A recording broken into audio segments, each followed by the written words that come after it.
At the University of Toledo, we are surrounded by experts. And we tap into those experts here on Rocket Talk. Many parents are having the talk with their kids, and no, not that talk, but one maybe even more difficult than the birds and the bees, especially if your children are younger. We're talking about gun violence in schools. We recently had a high school football game in our area disrupted by gunshots. There was a shooting at a St. Louis school, and frankly, there may be another one before this episode airs on WGTE.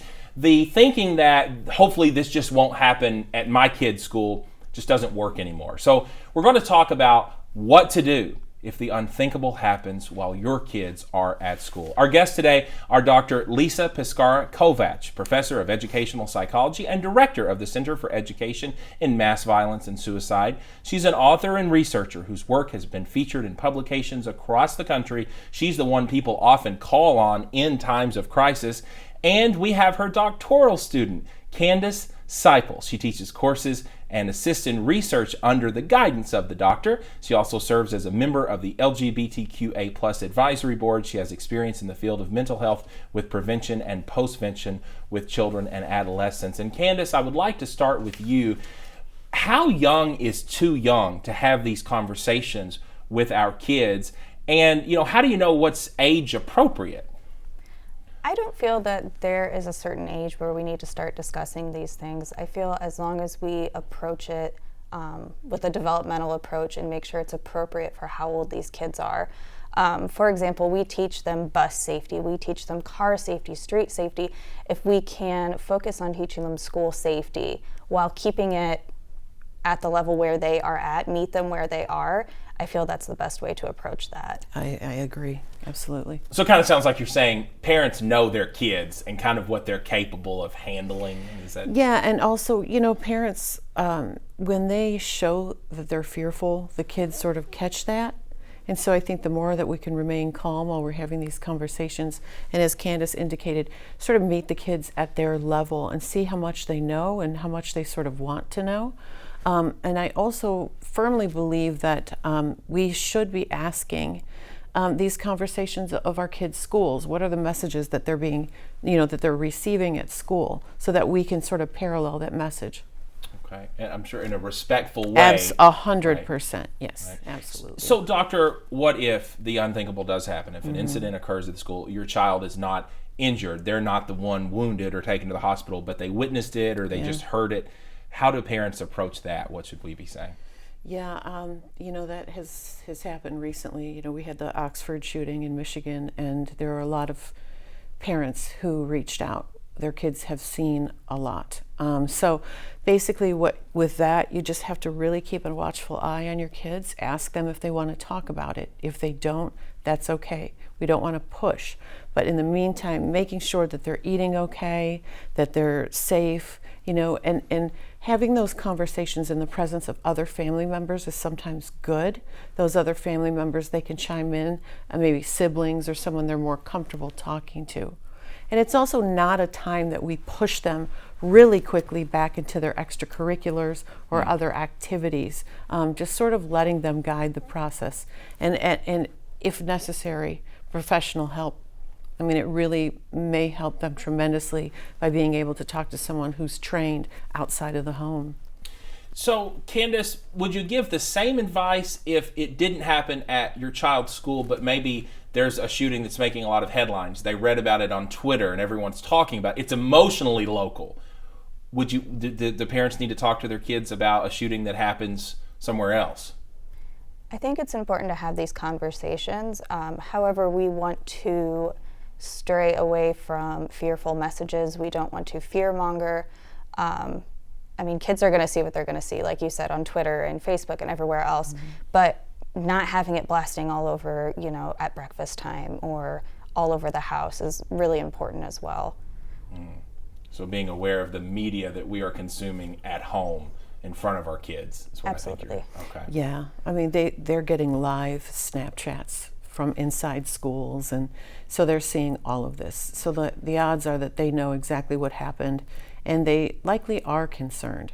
So they may ask you, or if they don't, ask them if they know their response plan at their school. Because it's cliche, but knowledge is power. And if they feel as though they might be in control in a situation like that, then they're going to fare better mentally. And doctor, this is a tough one, but how can parents be sure that their child doesn't turn to violence? Yeah. And what do you say to the parent who says, "Oh no, that's not my kid"? We don't do our kids any favors by, denying that they have that potential for violence. If we are too permissive with our kids and we let them say things that are hurtful, or they're hitting other people and we're constantly defending them, the odds are they will turn to violence because they've never been told that what they're doing is hurting someone else. So they won't know any better. We see that with bullying too. Kids that are never told, you can't say that, you shouldn't do that, you're hurting someone, will continue with those behaviors.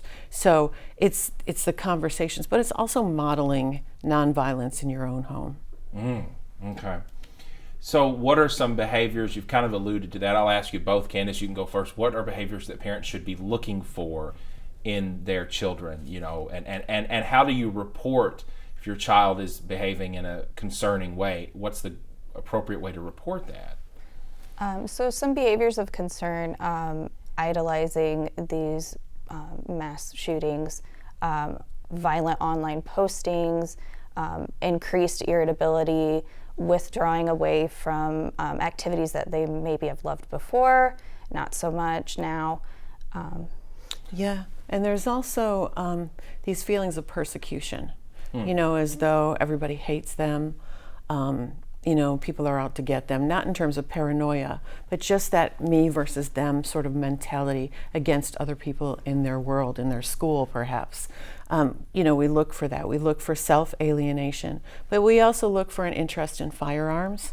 When we see these incidents, there's typically a connection. We use the step analogy, and it's the situation, the timing or target, the environment, and the precipitating factors. So what is leading up to this? We see kids with this behavior, they're on a pathway toward violence. And if we use proper threat assessment, we can stop them on that pathway and make sure we treat them properly so that it doesn't happen. So I know this is so hard to answer because it depends on the situation. But is it appropriate for the parent to talk to their kids? Do you call the police? Do you warn the school? What do you do as a parent? Well, in the state of Ohio, the SAVE Act just passed, and each K through 12 district is now required to have a threat assessment team. So they should have proper reporting sites. So they should have an online site, perhaps maybe a 24/7 phone way to report, but districts must have this in place.